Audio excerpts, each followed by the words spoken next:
গ্যাসের সংকট চলছে, দামটা বেড়ে গেলেই আমার ধারণা সংকট শেষ হয়ে যাবে। মানে কথা বলার জন্য আমার বাসভবনে যখন হামলা করা হয়েছে, মাননীয় প্রধানমন্ত্রীর সম্পর্কে বক্তব্য রাখার কারণে আমার বাসায় যখন হামলা হয়েছে, সেই বক্তব্যটা মজার কথা হচ্ছে এই হলে দিয়েছিল। এই হলের অনুষ্ঠানে বক্তব্য দেওয়ার 2 দিন পর আমার বাসভবনে হামলা হয়েছে। অতএব হাসিন ভাইয়ের কথার সাথে একমত হতে পারলাম না যে বাক স্বাধীনতা পেয়ে গেছি, সেটাও পাই নাই। এখানে আমার আরেক ভাই বসে আছে, পাটোয়ারি ভাই, আপনারা সবাই চিনেন। মানে বর্তমান বাংলাদেশের তরুণ সমাজ যাকে আইডল মেনে রাজনীতিতে এগিয়ে যাচ্ছে। সো পাটোয়ারি এখানে বসা, তারা যে জুলাই যাত্রা করছে, তাদের বক্তব্যের পরিপ্রেক্ষিতে হামলা করা হচ্ছে, সারা দেশ দেখেছে, আপনারা দেখেছেন। তো কোথায় বাক স্বাধীনতা? আমি অত্যন্ত বিনয়ের সাথে ক্ষমা চাই হাসিন ভাইয়ের কাছে। উনি যেটা বলেছেন যে আমরা বাক স্বাধীনতা পেয়েছি, আমরা বাক স্বাধীনতাটাও পাই নাই। কতখানি পর্যন্ত তারা সহ্য শক্তি রাখবে তার উপর ডিপেন্ড করে। কাকে কাকে তারা ভবিষ্যতে থ্রেট মনে করছে তার উপর ডিপেন্ড করে। এখন তাদের বন্ধু ছদ্মবেশে যদি কিছু বলে, সেগুলো আবার গায়ে লাগে না, তখন আবার ছাড় আছে সরকারের পক্ষ থেকে। যাই হোক, সেই আলোচনায় যাব না। কিন্তু বাস্তবতা হচ্ছে বাক স্বাধীনতা যেটা বলছিলাম, হাসিন ভাই যেটা বলছিল, সেটাও আসলে হয়নি। আপনারা দেখেছেন যে এনসিপির জুলাই যাত্রার যে হামলা করে তাদের দলের এক ভাইকে কিভাবে করে চোখ ধ্বংস করে দেওয়া হয়েছে। আমি তো মনে করি শুধুমাত্র একটা চোখকে ধ্বংস করা হয় নাই, নতুন বাংলাদেশকে দেখার যে দৃষ্টিশক্তি, সেটাকে ধ্বংস করে দেওয়া হয়েছে। তারা চায় না যে আমরা দেখি কিভাবে করে নতুন বাংলাদেশটা গড়তে হবে।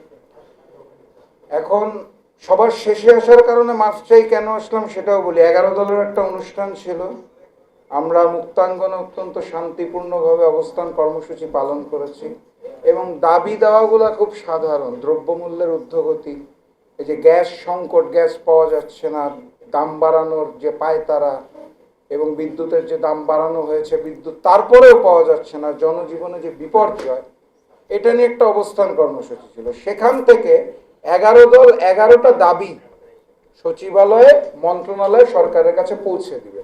অত্যন্ত শান্তিপূর্ণ অনুষ্ঠান, কোনো হাঙ্গামা নাই। আমরা যখন হেঁটে যাচ্ছি, আমাদেরকে পুলিশ দিয়ে বাধা দিয়ে দাঁড় করিয়ে দেওয়া হলো। তা আমরা বললাম যে এই কাগজটা দিতে যাব, দাবিটা। তো তারা বলল যাওয়া যাবে না।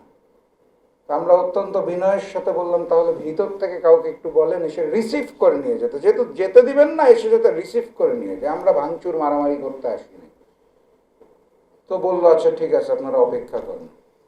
তো সেখানে মাননীয় বিরোধী দলের নেতা উপস্থিত, বিরোধী দলের চিফ হুইপ উপস্থিত, কমপক্ষে 10 জন এমপি উপস্থিত। আমাদের কথা বাদই দিলাম, আমরা তো কর্মী বাহিনী। এতগুলো শীর্ষ নেতৃবৃন্দ দাঁড়িয়ে থাকার পরে যেই জায়গায় আমাদের বাধা দেওয়া হলো, সেখান থেকে সচিবালয় পায়ে হেঁটে যেতে লাগে 3 মিনিট। আমরা সুদীর্ঘ 35 মিনিট ওখানে দাঁড়িয়ে অবস্থান করলাম বিনয়ের সাথে।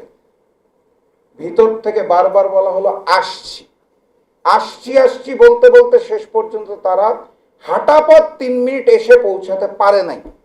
এইটা হচ্ছে বিএনপি সরকারের অবস্থা। একটা শান্তিপূর্ণ কর্মসূচি থেকে আমরা একটা কাগজ তাদের হাতে দিব, স্মারকলিপি, সেটা দিতে আমাদেরকে যেতে দেওয়া হয় নাই এবং সেটা রিসিভ করতে আসার জন্য 35 মিনিট আমরা ওখানে পায়ে দাঁড়িয়ে অবস্থান করেছি, যেখানে বাংলাদেশের শীর্ষ নেতারা অবস্থান করছিল, সংসদ সদস্যরা অবস্থান করছিল, বিরোধী দলীয় চিফ হুইপ অবস্থান করছিল, বিরোধী দলীয় নেতা স্বয়ং উপস্থিত ছিলেন। এই কাগজটা নেওয়ার সৎ সাহস বিএনপি সরকার এখনো পায়নি। এটার জন্য একটা সৎ সাহস লাগে, সেই সৎ সাহসটা তাদের মধ্যে নাই। এখন কেন নাই? কারণ হচ্ছে বিএনপি সরকার কোনো জবাবদিহিমূলক সরকার না। সরকার যেই কার্যক্রমগুলো করে, এগুলার জবাবদিহি দেওয়ার তাদের কোনো প্রয়োজন নেই। কেন প্রয়োজন নাই? কারণ হচ্ছে তারা জনগণের ভোটে ক্ষমতায় জিতে আসতে পারে না। তারা ইলেকশন ইঞ্জিনিয়ারিং করে ম্যানেজ ভোটের মাধ্যমে ক্ষমতায় এসেছে, এই কারণে তাদের কোনো জবাবদিহিতাও নেই। জনগণকে উত্তর দিতে হয় না, যেহেতু হয় না, যখন মন চায় বিদ্যুতের দাম বাড়িয়ে ফেলে, গ্যাসের সংকট সৃষ্টি করে ফেলে, তেলের সংকট সৃষ্টি করে ফেলে। তেলের দামটা যখন বাড়ানো হয়ে যায় কোনো সংকট নাই, পরদিন থেকে একদম সুন্দর সাপ্লাই চলছে। এখন গ্যাসের সংকট চলছে, দামটা বেড়ে গেলে আমার ধারণা সংকট শেষ হয়ে যাবে। তো এই যে জবাবদিহিহীন একটা সরকার, কারণ হচ্ছে তারা ম্যানেজ ভোটের মাধ্যমে এসেছে।